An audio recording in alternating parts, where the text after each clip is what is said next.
Il ne cesse de s'engager et garde le contact avec les pêcheurs pour mieux préserver cette ressource si fragile. Et du poisson, il y en a un peu quand même là en ce moment? Ouais, ça va. Ça va? Bientôt, une nouvelle aire marine protégée doit voir le jour au cap d'Antibes. Elle est au centre des discussions.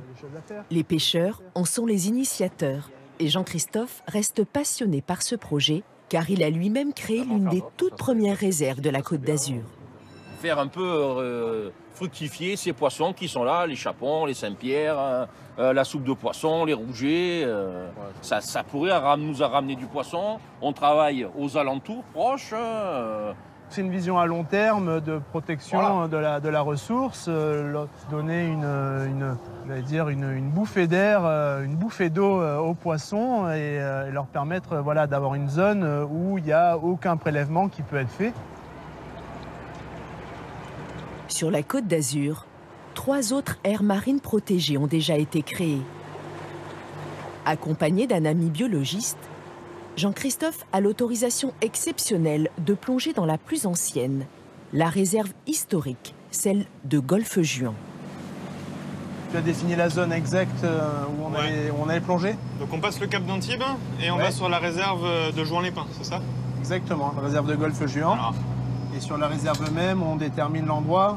Alors c'est pas une réserve énorme, mais néanmoins, on peut pas la traverser en plongée. Elle fait 2 km de long sur 1,5 km de large. Là, je pense qu'il faut se concentrer sur les 25 mètres avec les récifs et le sable. Oui, exactement, les récifs artificiels. 1, 2, 3,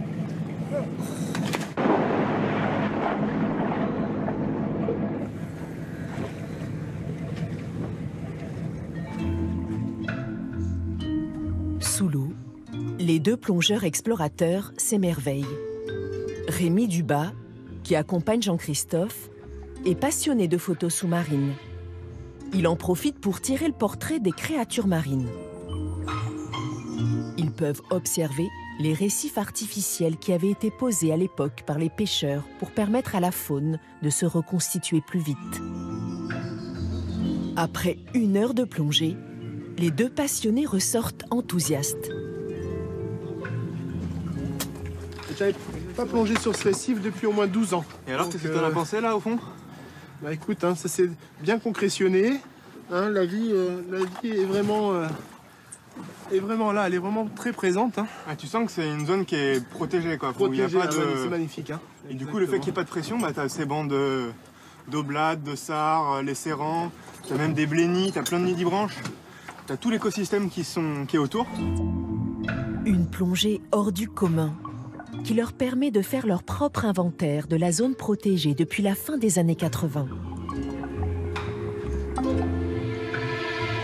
On n'a pas vu toutes les espèces de Méditerranée, mais c'est des espèces qui sont présentes sur ce genre d'habitat. Exactement, oui. L'abondance était correcte. Elle n'était pas extraordinaire, et c'était pas non plus un individu. Et ce que je retiens là, c'était la taille des poissons. Sur les récifs, t'as vu, à un moment donné, on est arrivé sur des blocs carrés. Il y avait un filet qui était dessus. Ouais. Alors, il n'était pas tout jeune parce qu'il y avait déjà des algues et des éponges qui poussaient dessus. Exactement, un des coralligènes aussi, j'ai vu. À une dizaine de mètres, sous la surface de l'eau, la vie reprend peu à peu. Preuve de l'efficacité de cette jachère maritime, où toute forme de pêche a été interdite pendant près de 30 ans. Un vrai signe d'espoir qui renforce les choix de Jean-Christophe. Ceux de s'engager toujours plus loin pour la protection de la Méditerranée.